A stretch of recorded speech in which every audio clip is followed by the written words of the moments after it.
Então, reiniciando a gravação, senhores, nós retornamos à sessão do dia 10 de novembro de 2020, a sessão da tarde. O próximo item da pauta é o item 59, o processo 10.380.903.213/2017-78. O recorrente é Metal Gráfica Cearense, S.A. Messesa, em recuperação judicial. Esse processo vai servir de paradigma para os processos que vão ser julgados nos itens 60 a 64. O relator é o doutor Efigênio, a quem eu passo já a palavra. Ok, presidente, obrigado. Bom, esse acredito que pode gerar uma certa discussão ao final e eu estou aberto a sugestões. Trata-se de declarações de compensação em que o contribuinte compensou débitos próprios com crédito de IR-fonte, fonte juros sobre capital próprio, no montante de 96 mil, decorrente de pagamento indevido ao maior, no valor de 137 mil, período de operação 12/2011, arrecadado em janeiro de 2012. Por conseguinte, emitiu-se notificação de lançamento para cobrança de multa por compensação não homologada, né, no valor de 57 mil, objetos autos do processo atenso a estes autos. Então, aqui nós estamos julgando a compensação e tem a multa por não homologação que está atensa, né? Despacho decisório não homologou a compensação em razão da inexistência de crédito, porquanto identificou-se perdecontas anteriores que referiam ao mesmo pagamento. Em sede de manifestação de inconformidade, conforme é decisão recorrida, a recorrente alegou, em síntese, retificação da DCTF para excluir o débito de IR-fonte referente a juros sobre capital próprio, bem como não ter auferido lucro no período e não possuir lucros acumulados, razão pela qual não teria distribuído os referidos juros sobre capital próprio. Aí eu transcrevo, esse é o principal argumento e eu vou enfrentá-los todo no voto. A turma julgadora de primeira instância, por unanimidade, julgou improcedente a manifestação de inconformidade, ao argumento de que o contribuinte não justificou a alteração do resultado, outrora informado como lucro do período, conforme ementa abaixo transcrita. Cientificada a decisão de primeira instância, a recorrente interpôs recurso voluntário, em que reiterou as alegações de primeira instância e acostou aos autos demonstrações financeiras auditadas, com vistas a demonstrar a existência de lucro no período de a inexistência de lucro no período de 2011, o que inviabilizaria o pagamento de JCP e confirmaria a necessidade de retificação da DCTF. Por fim, requereu a homologação da compensação. Passo ao voto, presidente. Perfeito, continue. Item 11. A recorrente insiste que o IR-fonte sobre JCP na espécie não é devido porquanto não houve o efetivo pagamento dos referidos juros aos beneficiários em razão de não ter apurado lucro no período, tampouco existir lucros acumulados e reserva de lucro, conforme determina a Lei 9.249. Então, ela está falando o seguinte, olha, eu recolhi juros sobre JCP, mas foi indevido. Por quê? Porque eu não apurei lucro nesse período. Tá certo? Eu retifiquei tudo, então essa retificação é correta. O R-Acórdão recorrido, ao analisar o feito, observou que, para justificar a ausência de lucros acumulados, o contribuinte carreou aos autos documento denominado balancete completo, as folhas tais, do período 1/1 de 2012 a 31 de 2012, em que consta como saldo anterior da rubrica total lucros ou prejuízos acumulados, prejuízo de 4.300.000. Pontuou que tal informação não estaria de acordo com os dados informados na DIPJ 2012, na ficha 38, que trata do lucro ou prejuízos acumulados. Destacou que o contribuinte apresentou 4 declarações retificadoras, com dados discrepantes, conforme quadro a seguir. Então, houve uma série de alterações, né?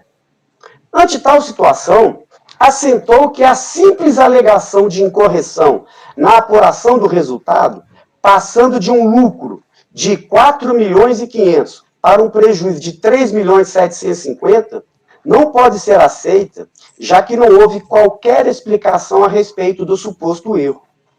Com efeito, o fato de a empresa não ter informado a distribuição de JCP na ficha 61 da DIPJ não serve de prova da ausência de pagamento a esse título, já que tal ficha se refere somente a rendimentos de dirigentes, conselheiros, sócios ou titular. Observe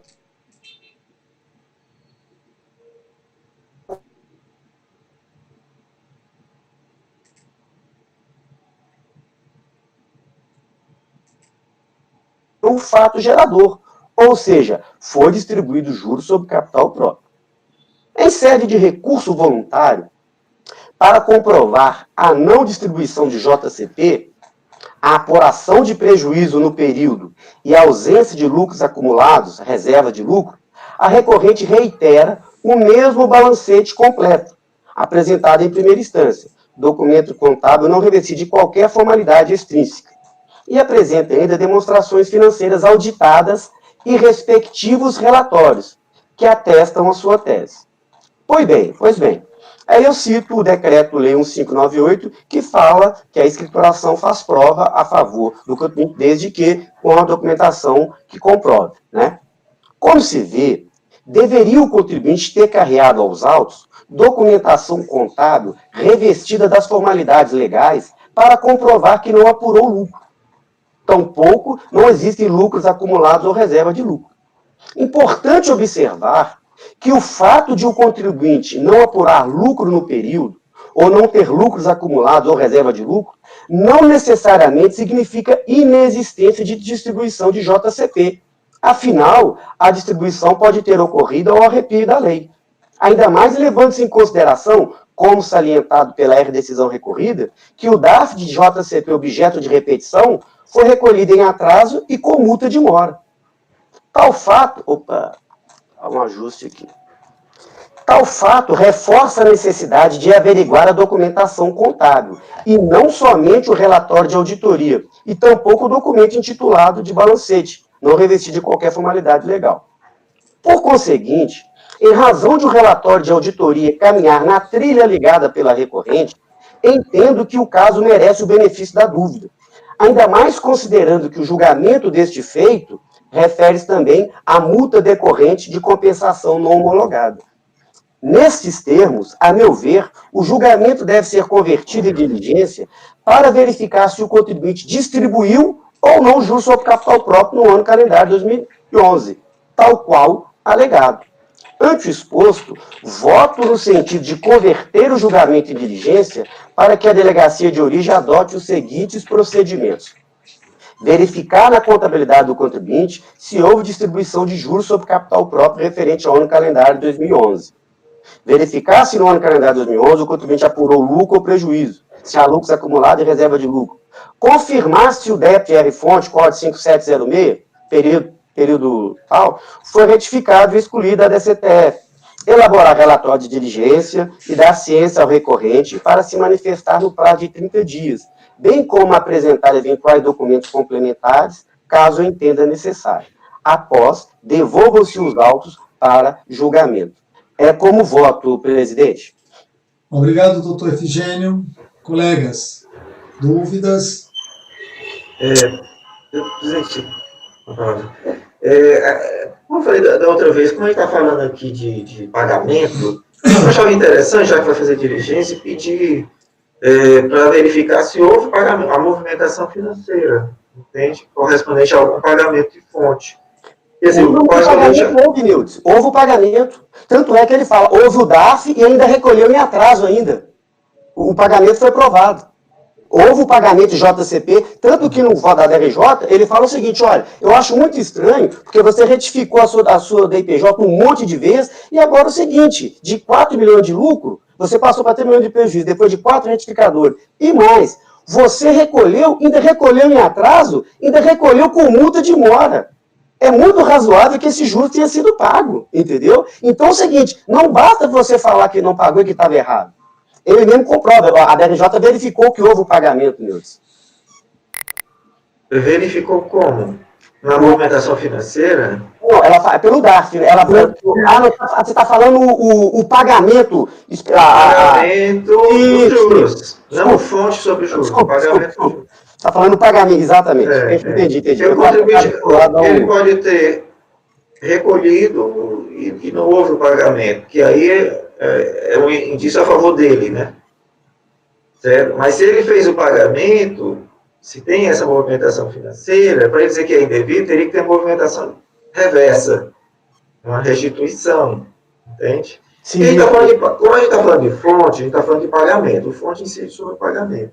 Uhum. Então, aí eu acho interessante verificar o pagamento, não só a contabilidade. A movimentação financeira corresponde. Sim, não, perfeito. A contabilidade. Estou aberto a sugestões, a acrescentar. Nelson, se pelo que eu entendi, ele justifica que não realizou o pagamento de JCP, a movimentação não pode não trazer nada. Nem o pagamento e nem o estorno. Mas a fiscalização pode ver que houve movimentação financeira. Então, o que você está sugerindo que a fiscalização verifique se houve, se houve ou não movimentação financeira para fins de pagamento de JCP. E potencial estorno, então, né? E potencial estorno. Pagamento e eventual. Isso. Doutor Alain, tem a palavra também. Doutor Alain. Efigênio, Oi. Tirou uma dúvida minha aqui sobre essa alegação da recorrente. O que ela fala aqui que se não tivesse inexistência de lucro no período de 2011, o que inviabilizaria o pagamento de JCP? O que tem uma coisa a ver com a outra? Perfeito. Deixa eu te explicar A alegação aqui. dela, eu sei que... Mas, assim, vou te explicar. O artigo 9 da lei, o artigo 9 da 9.430, fala que é o seguinte, olha, o efetivo tem um caput e tem um parágrafo primeiro. O efetivo pagamento ou crédito dos juros fica condicionado à existência de lucros computados da dedução dos juros ou de lucros acumulados em reserva de lucros. Então ela fala, eu não tive lucro, não tenho reserva de lucro e não tenho lucros acumulados, eu não tenho nada disso. Sim, é verdade. Por isso que ela alegou. E aí o seguinte, por que eu fiquei... Se não, olha, eu só estou adotando esse posicionamento porque eu estou levando em consideração, eu falei o benefício da dúvida, o relatório de auditoria. Porque ela colocou um balancete, se você olhar a formalidade, Alexandre e Gisele, do balancete, um balancete assim, sem formalidade nenhuma. Poderia muito bem ter feito uma prova contábil. Só que eu não vou desacreditar totalmente o relatório de auditoria. Entendeu? Então eu falei assim, em benefício, porque se fosse só aquele relatório da primeira instância, eu já indeferia. Entendeu? E ele trouxe o relatório de auditoria e mesmo assim não colocou nenhuma documentação contábil, que poderia ter sido feito. Entendeu? Então por isso que eu estou dando o benefício da dúvida. Certo? Perfeito, Efigênio, tá conta. Então deixa eu só ajustar aqui. Ô Nilson, eu agradeço a sua sugestão e vou implementá-la aqui. Verificar se houve movimentação financeira para fins de pagamento de JCP e, se for o caso, eventual estorno. Daí ele vê a movimentação do período, né? Se teve, se não teve. Se teve, se saiu e voltou, ou se só saiu. Então, ficou bom o dispositivo. Verificar se houve movimentação no período para fins de pagamento de JCP. E, se for o caso, eventual estorno. Perfeito? Perfeito? Posso colocar em votação agora? Doutor Nelson. Tá mudo, Nilson? Tá mudo? É movimentação financeira, né? Verificar se houve movimentação financeira no período para fins de pagamento de JCP. E, se for o caso, eventual estorno. Beleza, acompanhe, senhor presidente. Doutora Gisele. Acompanhe o relator, presidente. Doutor Alain. Acompanhe o relator, presidente. Doutor Alexandre. Também acompanhe o relator, presidente. Doutor Jefferson. Acompanhe o relator, presidente. Doutor André. Com o relator, presidente. Eu também acompanho o relator. Ficou da seguinte forma: resolve os membros do colegiado, por unanimidade de votos, em converter o julgamento em diligência. Esse mesmo resultado do julgamento está sendo aplicado aos itens 60 e 64, que vão ser julgados pela sistemática de recursos repetitivos, tá certo? É o item 60, o item 61, 62, 63, 64, todos também são da Metalgráfica Cearense S.A. Messesa, em recuperação judicial, ok? Bom, o próximo item da pauta é o item 65, já foi julgado com o doutor Alain. O item 66 também, ele foi na sistemática de recursos repetitivos. O 67, recursos repetitivos, também foi julgado. O próximo item é o item 68. O item 68 processa o 13.609, 902, 024/2009-44. É Expresso Figueiredo Limitada, a relatora a doutora Gisele, e aqui eu já passo a palavra. Perfeito, presidente. Só vou abrir. Eu acho que eu já coloquei para vocês. Eu só preciso abrir a minha. Só um momento. Confirme, que eu acho que eu já pus aí. Vamos lá. Bom, aqui também declaração de compensação, visando compensar crédito decorrente de pagamento indevido ao maior de R, que soma esse montante de 16 mil. No despacho decisório, constatou-se a partir dos DARFs que foram identificados um ou mais pagamentos. A contribuinte, devidamente intimada, apresentou manifestação de inconformidade, na qual alega que entende que seria necessário retificar a PDComp, entretanto, o sistema não aceitou o envio de PDComp retificadora em razão da declaração de compensação que se pretendia retificar já ter sido objeto de decisão administrativa, que não recebeu intimação da Receita Federal, oferecendo a oportunidade de retificar a declaração de compensação, e ela, ao final, requer que o débito seja cancelado. Na sessão de 30 de novembro, a DRJ julgou improcedente a manifestação nos termos do acórdão tal, tá? Então, que não teria liquidez e certeza. A DRJ, principalmente, fundamentou a sua decisão no sentido de que a legislação não prevê nenhuma hipótese, né, da autoridade administrativa, e que ela ofereceu oportunidade de retificar pedido de compensação antes de proferir a decisão, que o crédito carece de liquidez e que não teria sido apresentada a documentação capaz de comprovar o erro no preenchimento. Cientificada da decisão, a recorrente interpôs recurso voluntário, onde alega em síntese a omissão em não retificar a DIPJ, que ela acabou não possuindo nenhum prejuízo ao erário, e que as provas, em especial a retificação, demonstrariam o tributo devido, pago a maior, enfim.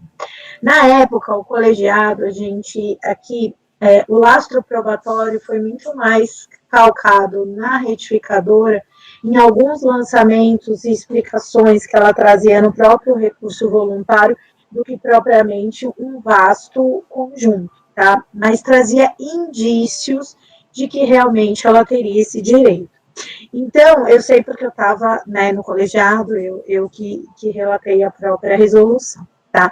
Então, a gente converteu o julgamento em diligência para que a autoridade preparadora providenciasse juntado de cópia integral da DIPJ, porque não tinha, verifique junto às DCTFs originais e retificadores, porque o processo estava muito mal instruído também, efetuando a apuração de eventual crédito, se fosse o caso, coteja eventual crédito com as decomps apresentadas, procedendo à valoração para fins de verificação de suficiência, para fins dessa verificação, a contribuinte podendo ser intimada e tudo mais. Bom, após as intimações, a análise dos documentos apresentados, sistemas internos, foi elaborada a respectiva informação fiscal.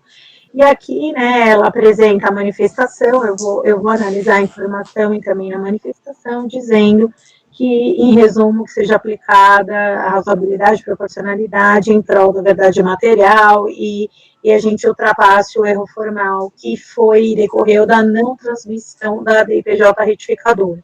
Eu vou ler alguns detalhes da própria informação fiscal, vai ficar muito claro que ela apresenta a DCTF retificadora, mas a DIPJ, a retificadora, ela fica no sistema da Receita, mas ela não transmite. O fiscal acho que até consegue verificar e depois entender a origem, porque aqui a origem estava meio truncada, né, e o próprio fiscal não entendia, que foi uma diferença que ela considerava que podia, não, num primeiro momento que não podia deduzir o PIS-faturamento, e num segundo momento que ela poderia deduzir o PIS-faturamento, tá? Então, na verdade, a origem decorre de, num primeiro momento, ela achar que ela não poderia, e aí ela faz a DIPJ não deduzindo o PIS-faturamento da base, e depois ela retifica e não transmite, não deduzindo, e é justamente essa origem, né, se ela poderia efetivamente deduzir o PIS-faturamento e no período que ela deduziu, em termos de regime de competência e essas questões atinentes, tá? Então,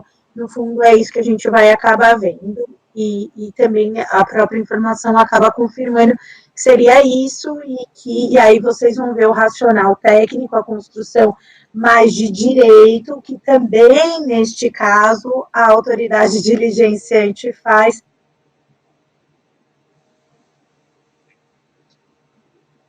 Que é mais uma construção de direito, do que propriamente ele não ter verificado esse pagamento a maior e ter entendido a justificativa de ter ou não, né, da contribuinte, num primeiro momento, optado por não deduzir o bisfaturamento, no segundo, ter optado por deduzir com base em algumas, inclusive numa solução de consulta que a própria contribuinte faz perante a Receita Federal. Então, passando para o voto, o recurso é tempestivo e cumpre os demais requisitos, né? Inicialmente cumpre consignar que no curso da diligência a hora recorrente foi intimada a apresentar documentação complementar para fins de dar suporte à informação fiscal, que acabou por viabilizar a plena compreensão das questões fáticas relativas à origem do direito creditório pleiteado.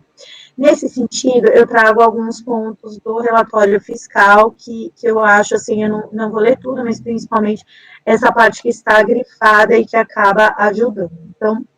Então ela faz análise junto à DPJ, faz esse cotejo e registra que aqui, né, a essas folhas, realmente a DCTF original foi cancelada e foi apresentada essa retificadora relativa ao segundo trimestre de 2004. Tá? Então, através dos elementos acostados, verificamos que o crédito pleiteado surgiu pelo fato de o interessado ter alterado a sua forma de apurar o imposto de renda no primeiro trimestre, na DPJ apresentada florestal, a sociedade informa o valor desses 239, né, referente aos demais impostos, como indedutível do imposto de renda do primeiro trimestre, que redundou em 77 imposto de renda a pagar, que é o que está nessa DCTF original, né? Então, mais a DCTF original cancelada do segundo trimestre indicou como débito de RPJ relativo ao período de apuração do primeiro trimestre de 2004, no mesmo valor apurado na DPJ original.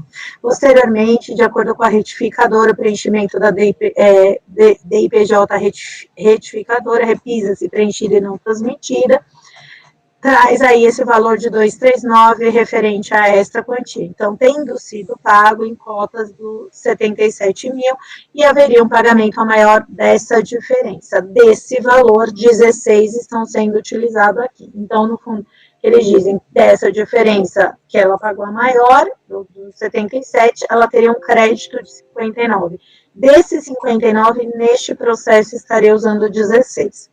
Intimado a justificar porque desse valor ele traz, bom, aí no âmbito da Receita Federal já está pacificado o entendimento que os tributos são dedutíveis na determinação do resultado ajustado no período de apuração em que incorridos os respectivos fatos geradores.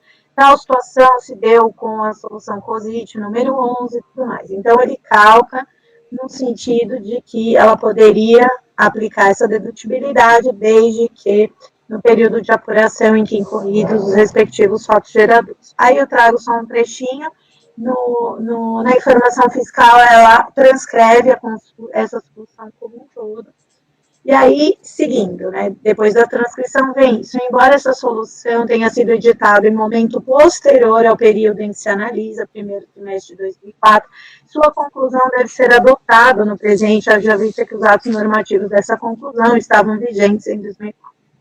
Dessa forma, não sendo possível deduzir legalmente o valor do PIS parcelado no período de janeiro a 2003 a janeiro de 2004, na apuração do líquido do primeiro trimestre de 2004, correto é a apuração do resultado da DIPJ original, que resultou no imposto de 77. Então, a autoridade fiscal vai falar, a DPJ está certa, ela acabou não sendo transmitida, a retificadora, mas o que está aqui está certo, ela recolheu 77, estaria certo porque ela não poderia, à luz dessa solução de consulta, deduzir. Deve ser consignado que, ainda que fosse permitido, aí ela vai.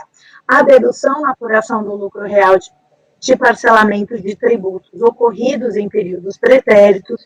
No caso em tela, isso deveria ter ocorrido somente no segundo trimestre de 2004, conforme se observa no processo de parcelamento. A sociedade empresária requereu o parcelamento em 30 de março de 2004, a folhas DAS, mas a Receita somente deferiu em 14 de junho de 2004, ou seja, o ato jurídico perfeito só ocorreu nessa segunda data. Por todo exposto, verificamos que o contribuinte não faz jus. Bom, da leitura do próprio relatório de diligência, fica evidente que a autoridade fiscal utilizou-se da solução de consulta, conforme ele mesmo ressalta, editada em data posterior, para justificar seu entendimento acerca da ilegitimidade do direito creditório prenteado. De antemão, considero que, como a solução de consulta foi publicada em 11/2/2016, apenas a partir dessa data é que se falar em efeitos vinculantes da referida norma para as autoridades fiscais. Nem para mim, mas está aí. E como os fatos analisados são pretéritos à publicação da referida orientação, a mesma não deveria, como regra, ser aplicada no presente caso. No mais, dada a notória existência de soluções divergentes no âmbito da Receita, não se pode admitir que a interpretação dada no ano de 2016 era necessariamente a mesma de 2006. Não, é 16. E qualquer conclusão nesse sentido, sem referência a um ato emanado daquele órgão fiscal à época dos fatos, é questionável. E ainda que se considere aplicável a referida solução de consulta, ao ver dessa relatoria, teria até o condão de legitimar a presente compensação. Vejamos o seguinte trecho. Aí vem a proibição de dedução do regime de competência aplicada, por isso que eu acho que ele pôs até um ad argumentando na própria informação fiscal. Ainda que se admita a proibição de dedução pelo regime de competência aplicada a situações em que o contribuinte não reconhece a dívida. Ora, se o contribuinte entende que não deve aquele valor, não pode se aproveitar da redução da base do valor. Já a hipótese do parcelamento deve ter o mesmo tratamento dispensado à moratória, porque o contribuinte efetivamente reconhece a dívida, existindo apenas a negociação do seu pagamento a prazo mais dilatado. Esclarecida a possibilidade, note-se que, como o presente caso envolveu parcelamento, referente ao valor anteriormente declarado dos 239, que redundou no IR de 77, que por consequência devidamente reconhecido pela autoridade fiscal, inconteste a priori que estamos diante de um caso de possibilidade de dedução de tributos. Passemos, então, à análise da presente controvérsia sobre o ponto de vista da competência para efetivação das deduções. A própria recorrente reconhece que a apuração do faturamento foi referente ao período de janeiro de 2002 a janeiro de 2004, e que na época do cumprimento das obrigações principais, pagamento parcelado, pagamento entre aspas, né, e acessórias, envio das declarações, por um lapso deixou de considerar o faturamento como valor a deduzir. No entanto, em oportunidade posterior, notou esse equívoco e informou a Receita Federal através do envio da DCTF retificador entregue tal data. Conforme trazido pela contribuinte posteriormente confirmado pela autoridade diligenciante, a DCTF retificadora foi apresentada justamente com o objetivo de reduzir o valor do débito de 77 para 18, origem do direito creditório pleiteado, que é justamente aquele 59, que do 59 a gente tem aqui o pleito de 16, em razão de um lapso da empresa de não deduzir o faturamento em período de apuração. Por essa razão, quando promoveu a formalização do processo de compensação dos débitos em outubro de 2005, agiu amparada pela resposta dada pelo próprio órgão fiscal na solução de consulta tal. Então, foi uma solução formulada por ela e o órgão vem e traz nesse sentido. Regra geral, os tributos são dedutíveis segundo o regime de competência, se o valor dos bens mencionados na consulta não foram lançados como despesas nos exercícios anteriores, poderão ser assim considerados em exercícios posteriores, desde que essa inexatidão não resulte em postergação do pagamento, tudo mais. O lançamento como despesa do principal nas condições mencionadas no item A pode ser feito no momento do reconhecimento contábil da despesa e não está condicionada a dedução ao efetivo pagamento do parcelamento.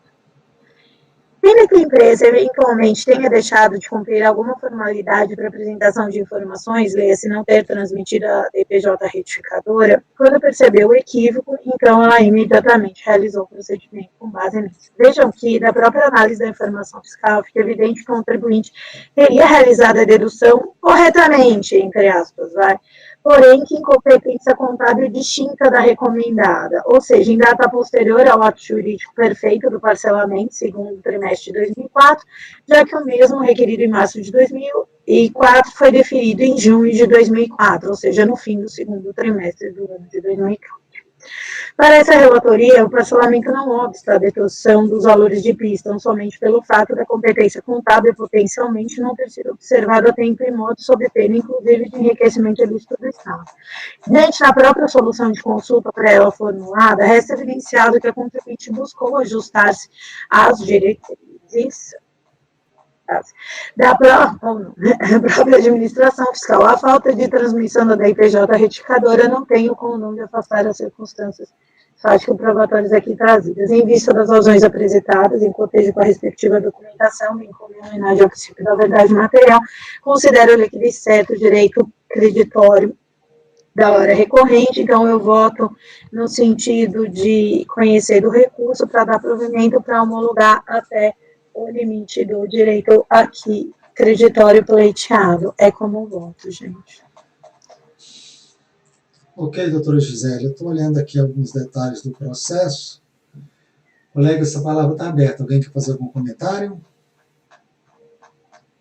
É assim, gente, assim, no fundo está muito claro, né? Eu acho que a autoridade fiscal, ela também, na diligência, né, vocês podem abrir e ver, ela também, ela trata eu escrevi a literalidade, na verdade, aqui eu não fiquei fazendo o cotejo, eu transcrevi, e assim, eu acho que o grande ponto é essa questão do período, da competência, outro ponto é, né, se no fundo, a solução de consulta seria aplicável e a interpretação dada e a própria solução de consulta apresentada à contribuinte já estariam contraditórias, ao mesmo tempo justificariam esse posicionamento, seja da autoridade diligenciante, de fato quem vai julgar somos nós, mas eu tenho um pouco de dificuldade desse entendimento. Mas aí... Essa solução de consulta de 2016, doutora Gisele, na realidade, em 2004 não vinculava, não tinha efeito vinculante, só entre as partes envolvidas, né?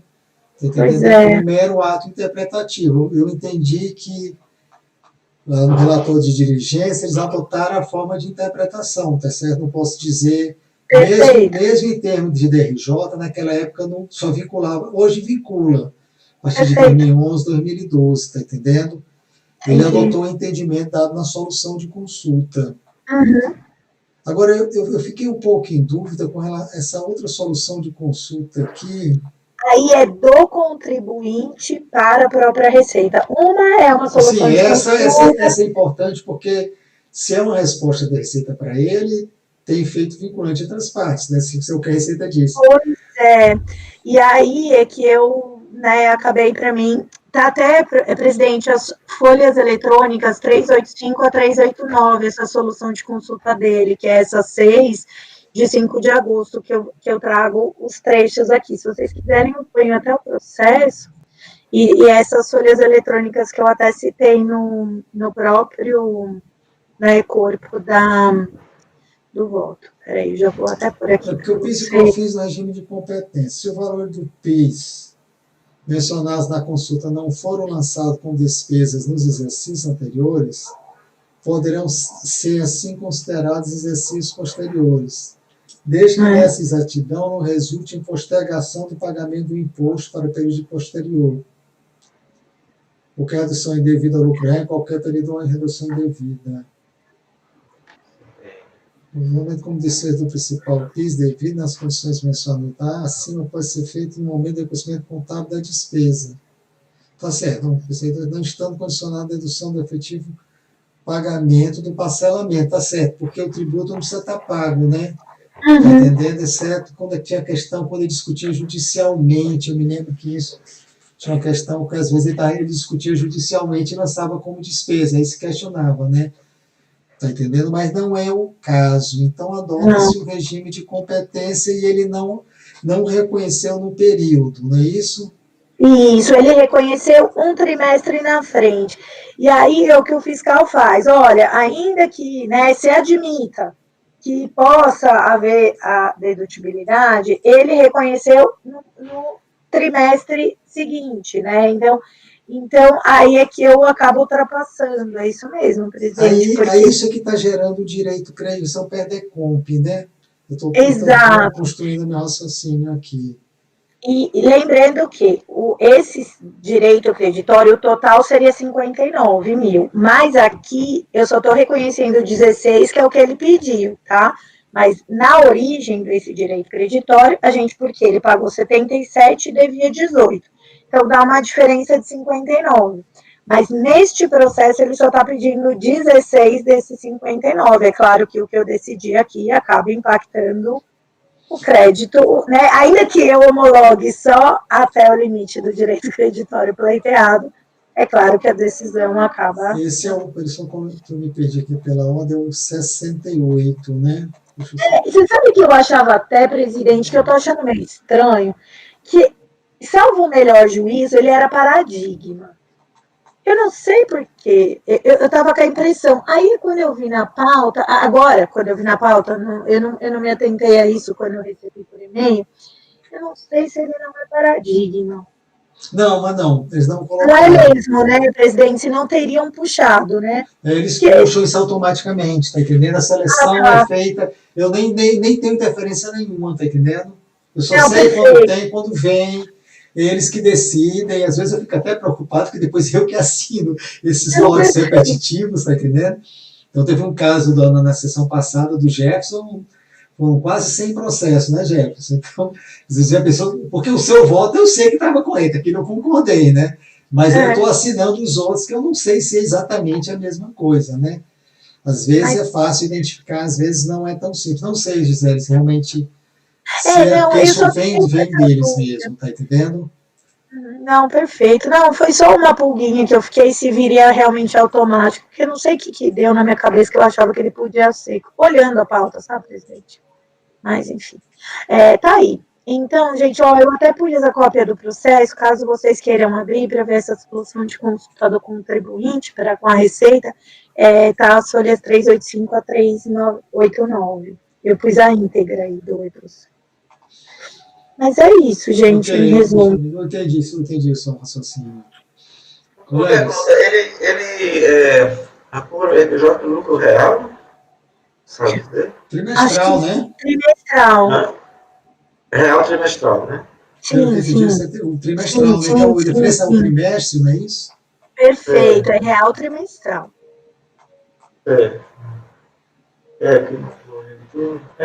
Pelo lucro real, balanço trimestral. Tá certo? Isso, por isso que daí, Nilson, dá esse suposto de descasamento, né, de regime, que ele deveria, né, recompensar, porque... Eu fiquei pensando, quando você relatava, eu fiquei pensando aqui, porque é o seguinte, a lei 981, acho que é o artigo 41, que é colocado aqui, ela determina que o lucro real, os tributos e contribuições são dedutíveis na determinação do lucro real, segundo o regime de competência.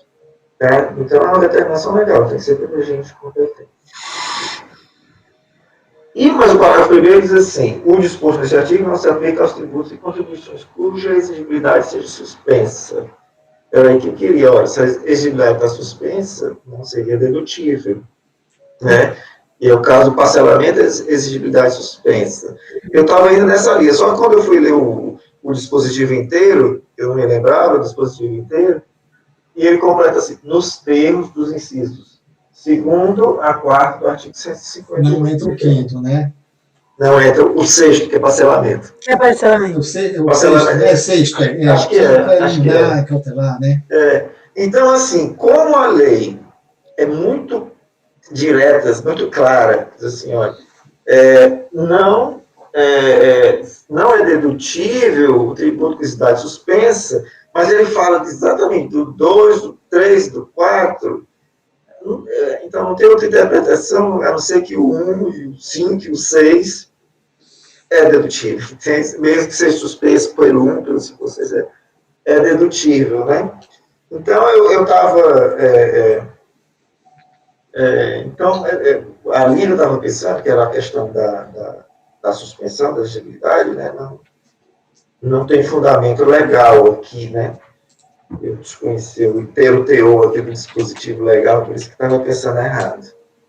Só uma observação. Então, nesse caso, realmente, o tributo é dedutível o regime de competência, não importa se ele está parcelado ou não, né, pela lei aqui, né, pelo 41 da 8981. Não sei qual é o fundamento. Porque, sabe, né, só complementando, eu me lembro que eu já peguei essa discussão antes da 89, 81. Porque o 2, o 3, o 4, né, é quando ele está discutindo a legalidade da existência, né? Tá entendendo? Então fica estranho eu deduzir aquilo que eu acho que não está devido. O parcelamento não, é diferente, tá entendendo? Por isso que Você eu acho. confessa, gente, tem a confissão, né? A característica do parcelamento. Ele pode suspende a exigibilidade, mas por um outro motivo. Né? Quer dizer, o 3, reclamações e recursos, você está discutindo, eliminar em mandado de segurança, tá entendendo? Quer dizer, está discutindo a existência do débito. O parcelamento ele não discute. Então, eu sempre vi como uma situação distinta, eu sempre interpretei isso por esse motivo, tá entendendo? Não é pelo fato de estar suspenso em si, é pelo fato de eu estar discutindo, né? O depósito, eu estou depositando porque eu estou discutindo, né? O depósito tem validade se eu estou discutindo, né? Tem reclamação, recurso, liminar e mandado de segurança, tem o inciso 5 veio depois, por isso que eu acho que não foi incluído. Mas nota que ele não incluiu a moratória, né? Porque a moratória é apenas dilatação do prazo de vencimento, né? O fato gerador já ocorreu. Eu pensei, eu interpretei, e a gente dava essa interpretação antes de sair 89, 81, exatamente. O Coutinho está discutindo como é que ele já quer deduzir algo que ele acha que não existe, tá entendendo? Seria, eu acho que mais ou menos nessa lógica. Perfeito. Tanto é, presidente, que eu nem coloquei suspensão de exigibilidade, eu nem entrei nisso, vocês verem, propositadamente eu não usei esse termo, porque em que pese o parcelamento seja uma das causas suspensivas, nessa situação realmente é uma exceção na medida que o parcelamento implica em confissão. Então, diferente das outras situações que você teria uma insegurança jurídica em torno da discussão, né, do potencial valor, aqui não, né? Ele já está confessado. Então... não vejo razão de não poder, né? Pelo regime de competência, óbvio, né? Claro. Então aqui aí nesse caso tem que discordar aí com o resultado da diligência, com a conclusão aí do resultado da diligência. Eu discordei das duas, eu não sei se vocês viram, né? Eu não costumo discordar das diligências, tem que só se realmente acaba entrando em fundamentos jurídicos, que foi daquele outro processo lá da Sangoban e dessa. É isso, gente. Podemos votar, então? Sim. Doutor Nelson. Acompanho, senhor presidente. Doutor Alain. Acompanho, presidente. Doutor Alexandre. Também acompanho, presidente. Doutor Efigênio. Doutor Efigênio. Está mudo. Está mudo ainda, não estou ouvindo.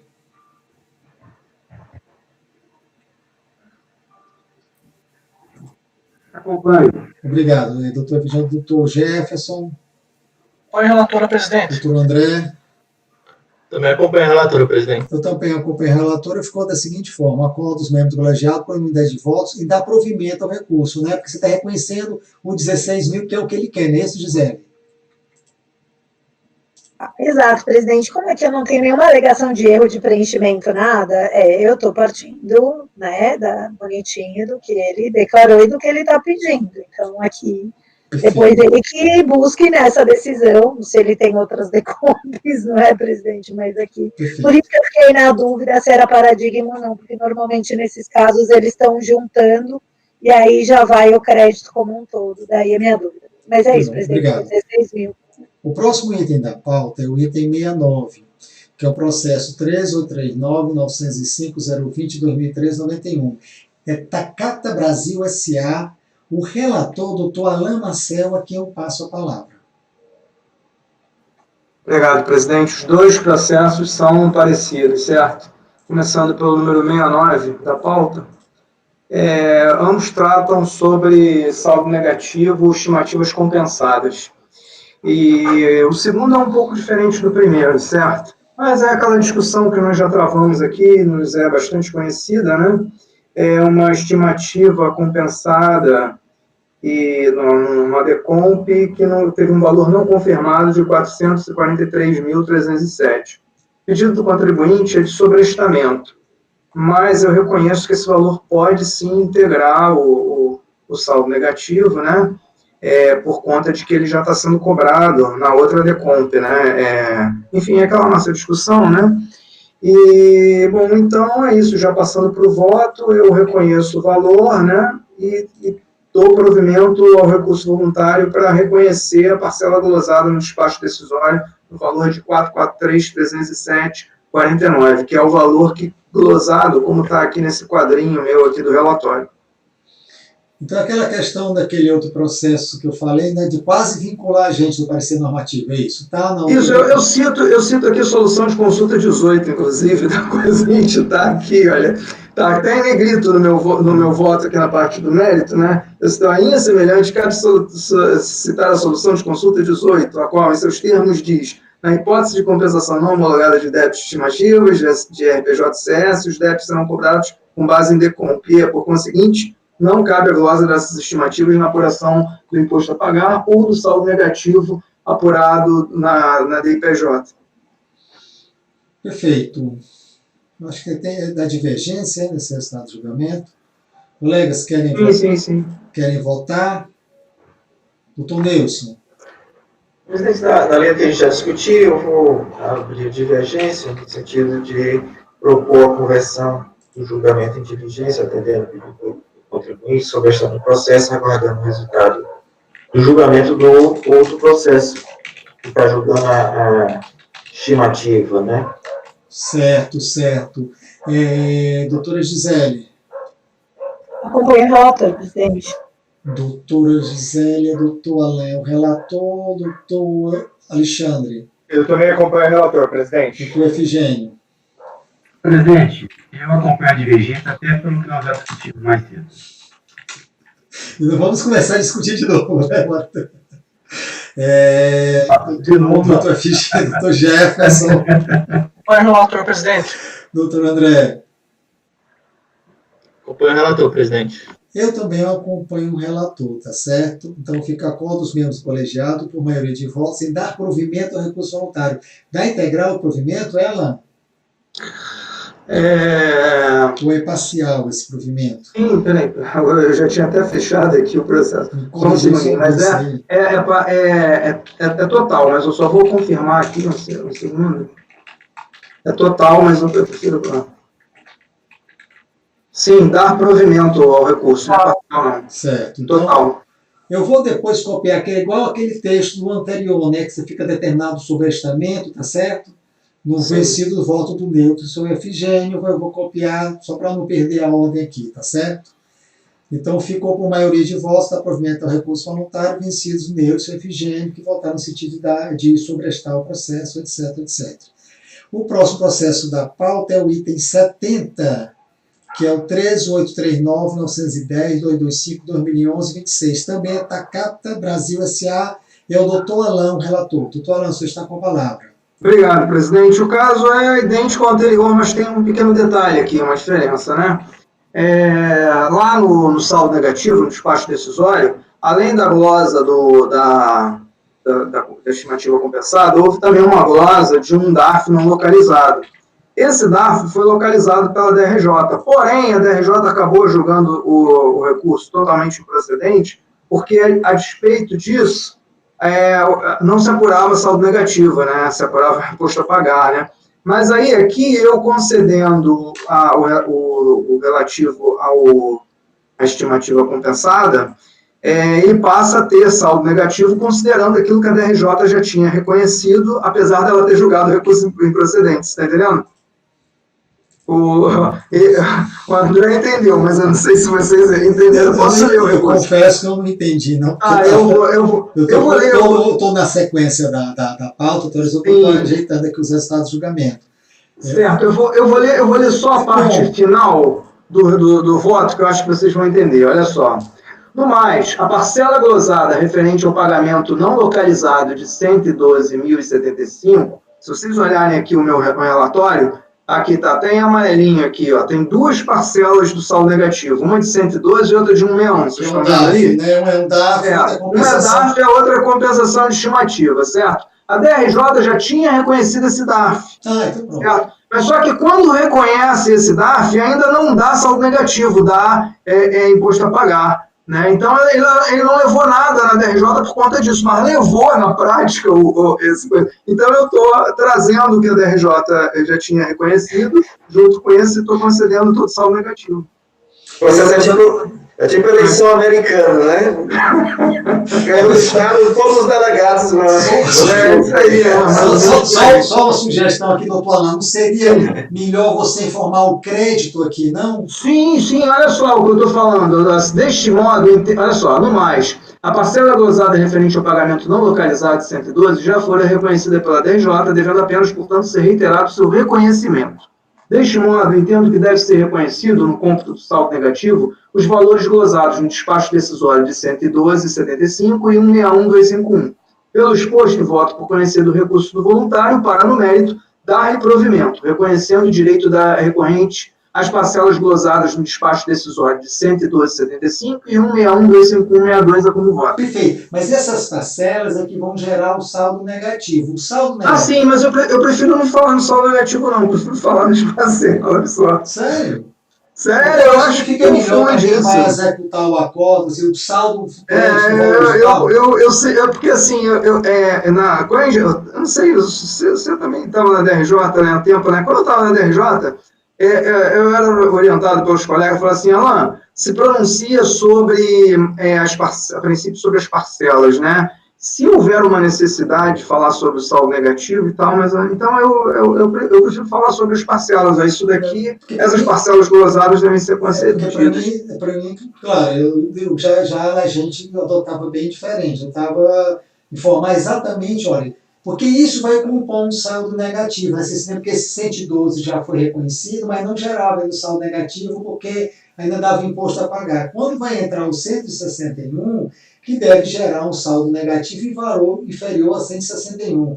Então, na minha visão, fica mais claro, o crédito é esse. Quer dizer, as parcelas... Porque o saldo negativo com certeza é menor do que a soma desses dois, certo? Se alguém for ler, pode se confundir e querer conceder um crédito no valor da soma dos dois. Seria isso? Não dá, porque você está dizendo, isso. Não, mas eu estou vendo aqui, as parcelas glosadas no despacho decisório, né? Tá certo. Dá para chegar lá, Não, mas agora eu estou começando a concordar com você. Alguém pode ler e falar assim, os dois valores aqui. Eu não estou discordando de mim, não. Tenta convencer, lá que está quase convencido, eu volto atrás. Tá vendo? Não é isso, não corre risco. Não é isso. Isso aqui chama bom debate, viu? Amor ao debate. Na minha visão, o direito creditório que eu indico. É a minha visão, o direito creditório que eu indico. Eu não estou dizendo que ficou mais claro, vocês entenderam o que eu falei. Eu digo que da forma como está, de uma certa forma, dá para chegar àquele resultado, se o senhor quiser manter. Eu não vou dizer que eu vou mudar meu voto por causa disso. Eu acho que fica mais claro dizer, olha, o crédito vai dar 120, eu não sei quanto é que vai dar aqui, tá certo? Mas como o senhor disse também, se a pessoa ler direito, ela vai acabar chegando a esse valor. Porque o senhor está das parcelas glosadas no despacho decisório. Eu não estou dizendo que assim ficava melhor, não. Mas fica a seu critério, tá entendendo? Eu coloco sempre o saldo. Ou então coloca que compõe o saldo negativo. Não, eu sei que chega esse valor, tá entendendo? Mas quem vai executar nem sempre tem um grande conhecimento, tá certo? Por isso que eu já digo o valor exato. O valor de saldo negativo é de tanto que ele vai utilizar, tá certo? Como o Alain disse, ó, se você vai... Ele tem direito àquelas parcelas que foram glosadas, ele fazendo a operação, ele chega também, tá certo? Então isso aí vai chegar ao mesmo resultado. Eu mantenho minha opinião, mas o doutor Alain é livre para colocar da forma que ele considera dentro, e não por isso eu vou deixar de votar, não, tá certo? Foi isso que eu quis me pronunciar. Tudo bem, eu vou manter, então. Tá certo. Pois não. Colegas, podemos votar, então? Doutor Nilson. Na verdade, essa parcela do DARF não é controvérsia, né? É incontrovérsia. Já foi reconhecido, né? Não está nem em julgamento. Então é a mesma coisa do processo. É a mesma coisa também. É só uma liquidação que vai fazer diferença para saber o quanto que dá. É a mesma Então, coisa. na mesma linha, senhor presidente, eu vou abrir divergência para ajustar o processo. Perfeito. Doutor Efigênio, tá rindo? Pode falar aí, vamos compartilhar isso. Porque nós dois somos vencidos. A gente tem que conversar, gente. Doutora Gisele, vamos lá, já são 7 Tem que horas. evoluir nessa história. Doutora Gisele. Como já sabem, né? Doutora Gisele como relator, doutor Alain é o relator, né? Doutor Alexandre, Também com o relator, presidente. doutor Efigênio, Com a dirigida, presidente. doutor Jefferson Com o relator, presidente. e doutor André. Acompanho o relator, presidente. Eu também voto como relator. Eu vou ler agora a redação, que eu já fiz aquela correção, para ver se está correto o Neudson Efigênio. Então, o acordo dos membros colegiados, por maioria de votos, ainda dá provimento ao recurso voluntário. Vencidos os conselheiros Neudson e Efigênio, que votaram no sentido de sobrestar o julgamento até a decisão definitiva dos processos que envolvem as decompras das estimativas que formam um saldo negativo. É isso, é isso? Perfeito. Senhores, com isso nós concluímos todos os processos na nossa pauta de 10 de novembro de 2020. E nesse momento eu declaro Antes das 7 horas. Quê? Graças a Deus. Antes das Declaro 7 horas. encerrada a nossa sessão. Doutor Deus, pode interromper a gravação também.